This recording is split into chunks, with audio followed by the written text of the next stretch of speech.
Eu lembro que, aí já na visão espiritual, né, o que me contaram é que eu tava trocando de visão. E realmente, Pedro, eu falo assim, ó, existe uma Noelle antes e uma Noelle depois. Certo. A forma como eu comecei a olhar a vida foi completamente diferente. Eu não tinha dúvida que eu ia voltar a enxergar. Eu nunca tive. Eu falava com a minha mãe assim, calma, vai ficar tudo certo, toda ferida fecha. Entendi. Ué, toda ferida... Eu não Mas sei quanto tempo. essas feridas depois no Eu médico tenho. Não, tradicional... se eu for no oftalmologista hoje, ele fala assim: você enxerga bem? Ele fica na Eu já dúvida. falo antes. Eu falo, ó, tem 8 feridas aqui, 4 aqui. Estão fechadas, cicatrizadas. E as feridas estão num lugar tão certinho que não pegou o centro do olho. Por isso que eu enxergo bem. Caramba. Então, assim, fisicamente, tá tudo cicatrizado. E toda ferida aberta, ela fecha. Foi porque você caiu nesse buraco aí? Não! Eu caí porque eu não tava vendo. Ah, você caiu porque você não apagou. tava vendo. Apagou. Que doideira. Muito doido. Então, tipo assim, os médicos depois, aí tem 1000 laudos. Ah, foi toxoplasmose. Aí meu pai falou assim, ela nunca teve gato, ela nunca brincou com gato, ela nunca chegou nada disso. Nunca tive animal, nunca tive nada. Ah, mas pode ser... Então, assim, pode ser um tanto de coisa. No final, eu fiquei com aquela que me aquecia melhor. Que era, eu tava trocando de visão e pronto, pro meu contexto, gente, ó, é pro meu contexto e dá super certo. Porque a partir dali eu comecei a entender que eu tava com uma visão muito pequena das coisas. Até por causa do meu contexto social. Mas só o contexto social não pode ser o suficiente para que você não olhe para fora, né? Isso acontece com todo mundo. Eu conheço pessoas que nasceram endinheiradíssimas, que tinham dificuldade de olhar para fora. A gente tem. Pô, total. A gente sempre vai olhar mediante aquilo que a gente tem.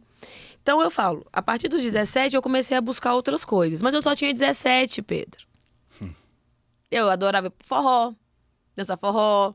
Eu não virei santa. Claro que Eu não virei mestre espiritual, apesar que eu adorava a ideia da iluminação.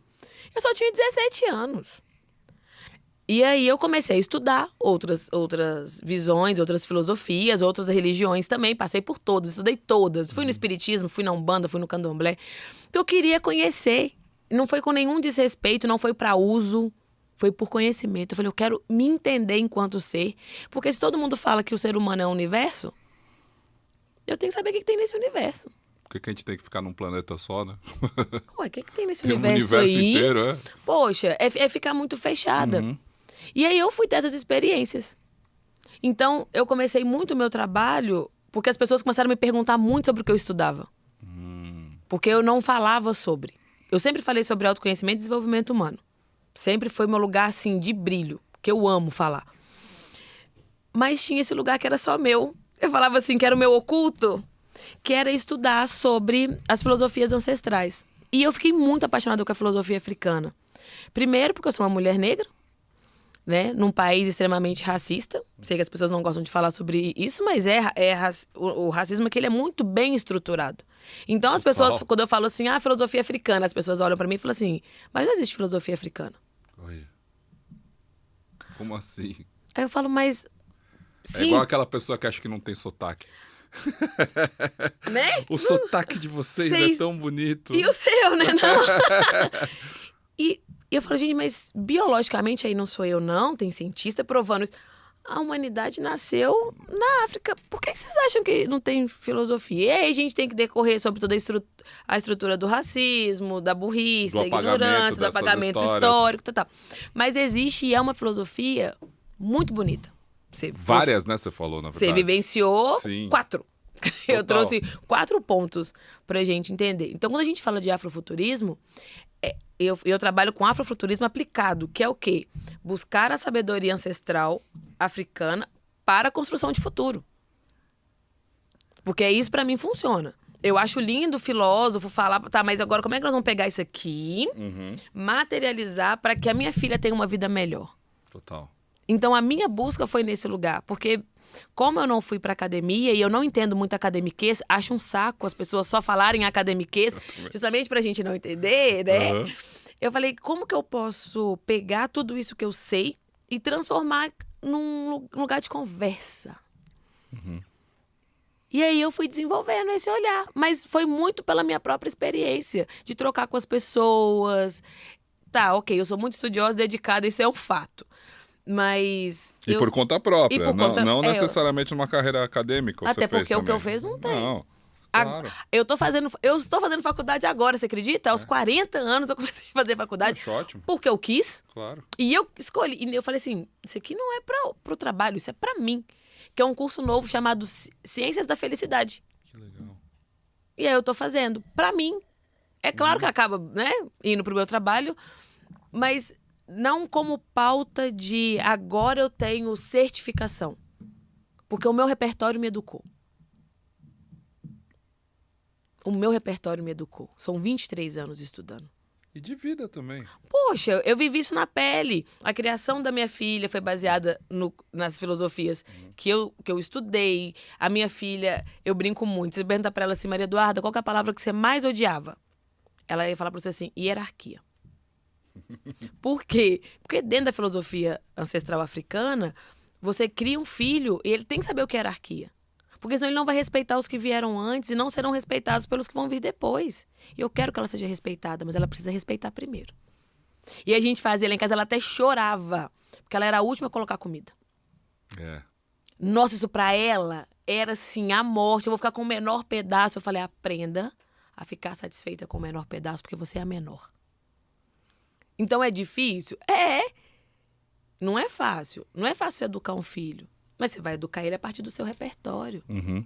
E imagino que deve buscar esses materiais de pesquisa também deve ter sido difícil. Assim. Muito, porque não tem. Porque não tem, né? Não tem. A filosofia africana, ela é da oralidade. A gente é um povo que senta no pé de vó, no pé de vô, e escuta. A gente escuta os mais velhos. Eu fui criada por várias avós. Eu nasci numa comunidade. Todas as avós dos meus amigos eram minhas avós. Não existia isso de agora a gente vai almoçar, gente, vai todo mundo pra casa. Ou todo mundo comia na sua casa, ou sua mãe chamava pra comer, não. Por quê? Porque o filho de um é filho de todos. Cria-se com a aldeia. A gente fala, né? Pra criar uma criança precisa de uma aldeia. E se essa aldeia não cria essa criança, ela volta pra botar fogo na aldeia, tá? Ela volta pra... Ela volta pra destruir. Pra destruir. É. Porque é o amor que constrói. Sim. Se você não dá amor pra aquela criança, mas o filho não é meu. Mas é uma criança. Aí, a partir das histórias das suas avós... Dali, do meu meio, de observar, de falar, peraí. De também não entender, eu nunca entendi. E você tem clareza de quem são os seus ancestrais que construíram isso na sua avó, assim? Ou isso não tem mais, não tem registro, não tem como saber? Não tem mais. Nossa, não tem. A gente não tem registro. Eu acho que é por isso que é tão roubado. Entende? Posso jogar fogo só um pouquinho na constelação? Pode jogar fogo se você quiser. Porque a constelação familiar, todo mundo mete o pau nela, porque as pessoas não sabem qual que é a base dela. A constelação familiar não é do Bert Helling. Agora vai chover lá de... Maravilhoso. Não é do Bert Helling. Ele ficou 16 anos com o povo banto e zulo, copiando. Ele ficou 16 anos escrevendo o que para esses povos eram a vida. Para a filosofia zulo e para a filosofia banto, a gente tem 3 leis. A lei do pertencimento, a lei do dar e receber e a lei da hierarquia. Ele pegou essas 3 leis e construiu a constelação familiar em cima. E aí as pessoas falam comigo assim, mas essa frase é do Bert Helling. Eu falo, não, é do povo banto. Mas o povo banto nem escreve. Eu falei, porque no lugar de escrever a gente vive. Entendeu? Porque viver ainda pra gente é mais importante do escrever. Agora que a gente tá fazendo o contrário. E o povo banto tem história, porque assim, imagino então que o Bert Hellinger tenha ocidentalizado, sei lá, europeizado. Gente, ele não deixa de ser alemão. Claro, exatamente. Ele não deixou de ser alemão. Ele foi pra lá, ficou 16 anos. Lá onde? Lá na nação banto e na nação zulo. Ele foi pra esse espaço. Tem uma história, e eu não vou falar se ela é verdadeira ou não, tá? Sim. Que ele foi pra catequizar. E aí, quando ele chegou lá para catequizar, ele viu uma sociedade perfeita. E ele falou, peraí. Perfeita porque... Perfeita porque essas 3 leis, elas imperam. Sim. Mas, por exemplo... Não tem violência, não tem... tudo isso que a gente vive aqui, lá não tem. Então, é uma sociedade perfeita, pensa. Se quando você erra, Pedro, no lugar de eu te chicotear, de eu te jogar na prisão, dependendo do erro, é claro, né? Não tô aqui normalizando.